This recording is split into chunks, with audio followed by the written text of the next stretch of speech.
بسم الله والحمد لله والصلاة والسلام على أشرف الأنبياء والمرسلين سيدنا محمد وعلى آله وأصحابه أجمعين. My dear brothers and sisters in Islam, I pray that Allah subhanahu wa ta'ala blesses you with everything your heart desires, all the du'as that you make for yourself, that Allah subhanahu wa ta'ala accepts those du'as, and whatever difficulties and obstacles, trials, tribulations anybody may be facing,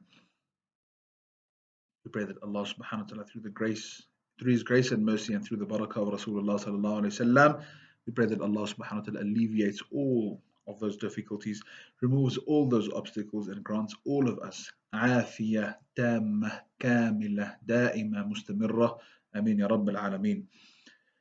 So today we'd like to speak about a very important discussion. Let me just put my phone on silent here.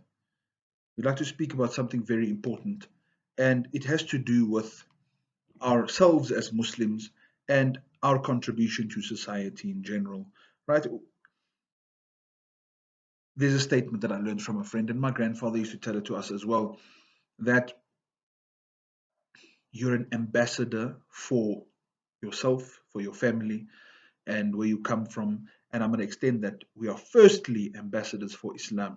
And I ask one and all to truly take a step back and consider, if people have to see me in public, if people have to see the way I behave and the way I interact, am I inviting people towards Islam, or am I shunning people from Islam?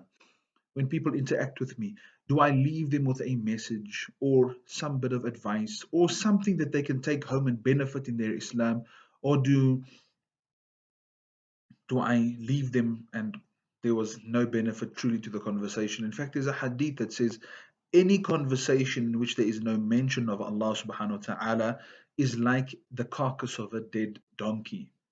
Then he asks, would anybody like to buy a dead donkey? So the Sahaba radiallahu anhum said, no, nobody wants a dead donkey. He said, well, why do you indulge in those kind of conversations in the first place then? So let us ask ourselves the question, when people speak to me, do I make a point of drawing their attention to Islam? And very easy for us to do so, especially with our non-Muslim colleagues.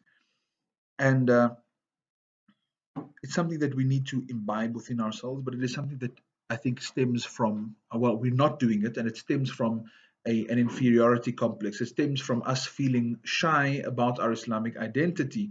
And let us ask a simple question. Many of us are in the professional world, right? We're allowed to wear a kufiya to work. How many Muslim men wear it to work? Women are allowed to wear a scarf. How many make an excuse? And it's not like you even have to apply. If you go to the office with the scarf on, and they ask you why you're wearing a scarf, you say because you're Muslim. And if they say generally they wouldn't say anything, or they'll ask you if you've applied by the office or whatever. I ask the question even for the boys at school who are shaving their beards. The school allows you to grow your beard provided you bring a letter from the Imam. Have you gotten such a letter signed by your Imam? Right? Have you gone to the HR department and asked for that letter that you can wear your scarf because you're a Muslim? They have a constitutional duty to oblige. And for the men who are not wearing the kufiya, ask yourself, I mean, I ask you and you ask yourself, that why?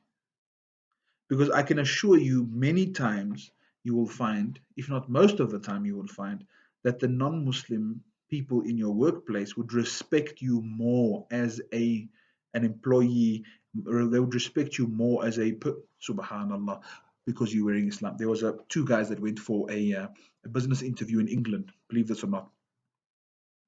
So the one brother walked into the office and they had the discussion, and they said he must come back the next day for the interview. And the second brother walked in, had the same interview, and both of them were asked the same question, like with regards to their Islamic appearance, because both of them had a beard and everything. And anyway, because of the other brother also went home, but the one felt like, hey, if I have the beard, they're not going to give me the job, and I'm not going to get the money, and what. And the other brother thought, you know what, risk is in the hands of Allah, but I'm not taking away my beard.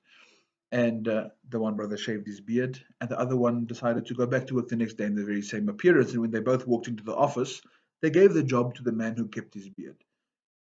And obviously, the boy who shaved was devastated. But the response from the interviewer was that if you could sacrifice your religious principles and belief, how do I expect you to trust me with the principles and the code of conduct and the ethos of my business? Do you understand? So think about this. You will find many times that the non Muslims respect you greatly, greatly for sticking to your religion and for being strict with regards to your Islamic identity. And what I would like to touch on is do not ever feel shy of saying inshallah. Do not ever feel shy of saying mashallah, of saying alhamdulillah, of saying subhanallah. Let them ask you, what is that you say? What is that you say? And let them also say it. You want to say do something, inshallah. The brother said, I'll see you tomorrow. Then say inshallah. Before you know it, he's gonna say, I'll see you tomorrow, inshallah. Inshallah, huh? What's that thing say? Inshallah. You'll hear them. Because why? They will realize that when they interact with a Muslim, they say inshallah, they say mashallah, they say subhanallah, they say alhamdulillah. Think about this, and that opens the door for your da'wah. That opens the door for um, answering their question about Islam. And another thing with regards to answering questions of Islam, don't feel shy like, oh, I don't know the answer. What am I going to do? If they ask you a question and you didn't know the answer, it's very simple. You know what? I don't know the answer, but would you like to come and see the Imam? Or I'm going to ask the Imam and I'll forward you his message. It's that simple. You don't have to ask me here. I'm just using me as an example because people do this to me, right? Um, You can ask any alim that you feel comfortable with, but ask an alim and get an answer. Give context also to your question, right? Like somebody says, I fear Allah. So does that make him pious? So now the first question that everybody's answer, he said, I fear Allah. Of course he's pious, right? But an alim would ask you, well, who said it and in what context was it said? And I'll tell you why. Because Allah subhanahu wa ta'ala says in the Quran about shaitan, when he saw the angels descending at the battle of Uhud, he left the battlefield and he said, Inni ara ma la tarawna inni akhafu Allah Rabbal Alameen. I can see what you don't see. I fear Allah Rabbul Alameen. Who said that? Shaitan himself, right? So that's another story for the Sirah classes. Please, brothers and sisters in Islam, participate in those classes and you'll understand the incident as to what was Shaitan doing on the battlefield. Who was he saying that to? What was he saying that for? And then we'll appreciate the Battle of Uhud, I think, a lot better. So let us never, ever, ever sacrifice our Islamic identity. I know the old people used to tell me that in the past, if you walked in a mall and you didn't have a kufiya on your head, or a topi, however you want to say it, on your head, the older people would ask you, what are you, Are you a Muslim? Are you a Muslim? Because why? This was your Islamic identity. So how you identified yourself in public. Many of us have got this inferiority complex, and unfortunately, it's because of the media that we feel shy to be Muslim. We feel shy to dress, right? So let us be talking now in public. Never ever lose your Islamic identity. Not at the workplace, not in the family functions, not because at the end of the day, even if your family has to get upset about the fact that you're always wearing sunnah libas or you're growing a beard, they're going to make a story like, oh, you think you're pious now? No, bro, I don't think I'm pious. Are you trying to be pious? Yes, I am trying to be pious, brother. Is there a problem with trying to be pious? Where Allah subhanahu wa ta'ala says that we must have taqwa. I'm trying to be pious. I've never claimed to be pious. And you'll find for those brothers and sisters who are going to try this, and I pray that everybody who listens to my lecture, Allah subhanahu wa ta'ala inspires you. Just try. Just try. Growing your beard is the easiest thing in the world. Throw your razor blade away. See, I told them a solutions based Imam. Throw your razor blade away. Your beard will grow on its own. Alhamdulillah Rabbil Alameen. Right? They're going to make comments. They're going to make comments. But persevere. We're not claiming to be good people. We're not claiming to be pious. Yes, I am trying. Make dua for me. Inshallah, one day I'll become like that. And khalas, how long are they going to irritate you? May Allah subhanahu wa ta'ala give us tawfiq. Another very important point that like just on this topic, we should never ever make derogatory comments about anything regarding Iman. Not about a miswak, not about a beard, not about a scarf. Never make a single derogatory comment about any element and aspect of Islam. Because you know why? You can lose your Iman like that. Mocking the deen is called istighfaf. Istighfaf means to condescend or to speak down and disregard, to insult and find fault with things about Islam. Never ever do that. If I'm not doing it, accept. Look, I'm not doing it. May Allah give me tawfiq. And stop talking. Just stop talking there. Khalas. Don't justify it. Don't, yeah, well, I don't. Make dua for me, inshallah. Khalas. Just leave it. Because you're going to say something funny, like, well, I don't see the need. Then, if Allah subhanahu wa ta'ala, I'll give you a simple example. I don't see the need why I need to perform salah. One brother says, I know I'm Muslim. Okay, on the day of Qiyamah. Well, I also know you're a Muslim, but I don't see the need why I must put you in Jannah. Because I know you're a Muslim. What are you going to do?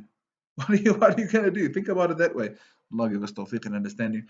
Now, to bring us a little bit more into our comfort zone, but I ask the question, many brothers and sisters forego their Islamic appearance, their Islamic mannerisms and habits because of work. Okay? I'm not going to agree with you. I'm not going to say I understand where it's coming from because, frankly, I think it's necessary. May Allah give us tawfiq, me first as well. All of us, inshallah. Right?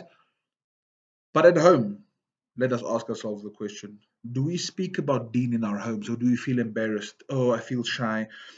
They're going to think I'm pious, so we just don't talk about deen. Nobody says inshallah. The worst, not the worst, the best we get is salam and stop there. Not even a assalamu alaikum, just salam and stop. Do we have an Islamic identity in our homes? Have we fostered an Islamic environment in our homes? Because we're Muslim, first of all. Our homes must be a Muslim home. I must be a Muslim father. I have to be a Muslim husband. My wife has to be a Muslim mother, a Muslim wife. We are Muslim people. We are Muslim parents. Our children are Muslim children. Understand? As the great poet Iqbal said, do whatever it is you want to do in life, brother. Walk on the clouds and swing from the moon, but for Allah's sake, I'm asking you, just do it as a Muslim. Just do it as a Muslim. Don't be a doctor Muslim, be a Muslim doctor. Don't be a Imam Muslim, be a Muslim Imam. Understand what I'm saying? Islam has to come first in our lives, and it starts in our homes. If I would like to impart an Islamic ethos to my children, it has to come where? In my home. I can't give them Islamic advice for when they're outside my house and in their home they can do whatever. There has to be the environment created in our home. There has to be the mindset taught.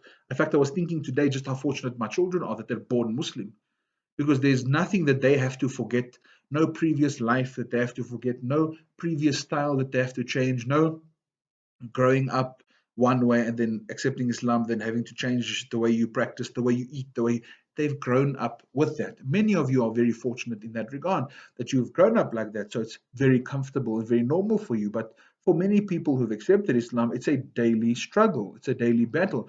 I want to be very personal and frank when I tell you that if I had a choice, as far as I'm concerned, I don't have a choice. If I had a choice, I don't think I'd have been growing my beard. If I had a choice, I think I'd have still had my mohawk.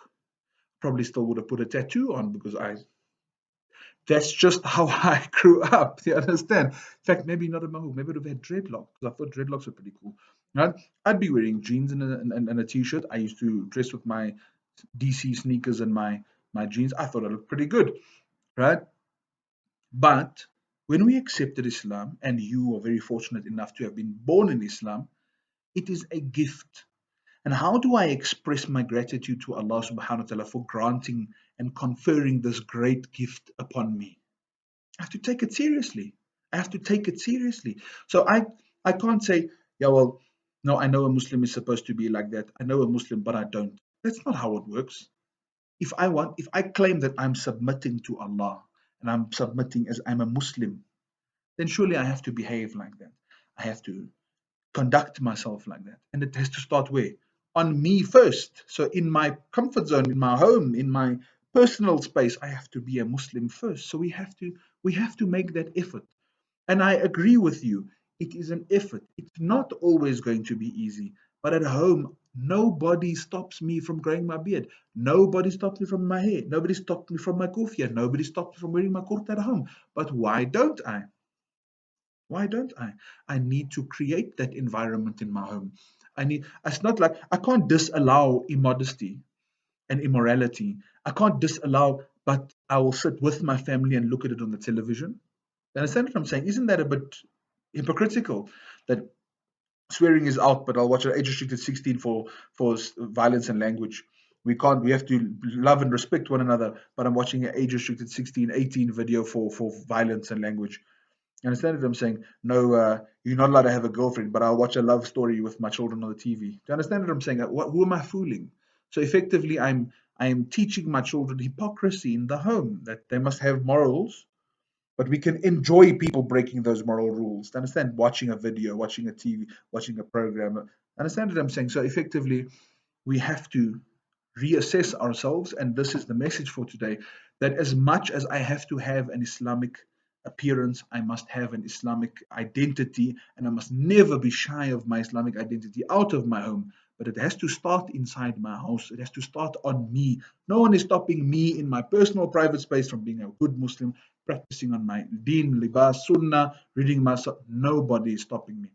Simple example, another one I can give you, and I will conclude this lecture, is, I can't read Salah in the office, Imam, because no, the boss complains and whatever. So I just make qada when I come home.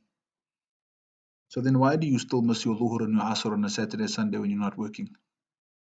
Nobody's stopping you now. Understand, brothers and sisters in Islam? So let us not bluff ourselves. Let us be serious about it. And again, like I said just towards the end of the lecture, it is a gift that Allah has conferred upon us. Some of us after we were born, and many of you, you were born with that gift. Express your gratitude to Allah subhanahu wa ta'ala by living. And there is only nur and barakah in an Islamic sunnah lifestyle. Ask anybody who has changed his life the peace that has come upon. There's no showing off, there's no running around trying to get clothing and shoes, and every day I have to wear a different set of clothing and a different shoe because they're going to realize and see that I wear the same thing in the office every day. None of that. White kurta, topi, khalas, every day the same thing's fine. Nobody's going to say one thing. MashaAllah. They'll say, hey, have you seen Zach always wears a white? He's always wearing white. Always wearing white. Khalas. That's what they'll see. He's always wearing white. You understand? And for the lady, no, she's always wearing Islamic garb. They're not going to notice that yesterday's abaya had blue speckles on, today's one's got black ones on, and the shoes and the bag match. They don't care about those things because we dress simply and plainly, right? At home, dress however, uppers, especially not the men. The men must stay simple, inshallah, stay simple. But for the ladies at home, dress however you feel comfortable. Just make sure your aura is properly covered. May Allah give us tawfiq and understanding. Ya Rabbil Alameen, whatever I have said that is correct is only from Allah, from the barakah of His Rasul, the great benefit I've derived from my teachers, and whatever I've said that is incorrect, that is wrong, is only from my nafs and my shaitan, and me falling prey to the whisperings of shaitan, and Allah and His Rasul are completely absolved of any of it. جزاكم الله خيرا. السلام عليكم ورحمة الله وبركاته. سبحانك اللهم وبحمدك أشهد أن لا إله إلا أنت أستغفرك وأتوب إليك.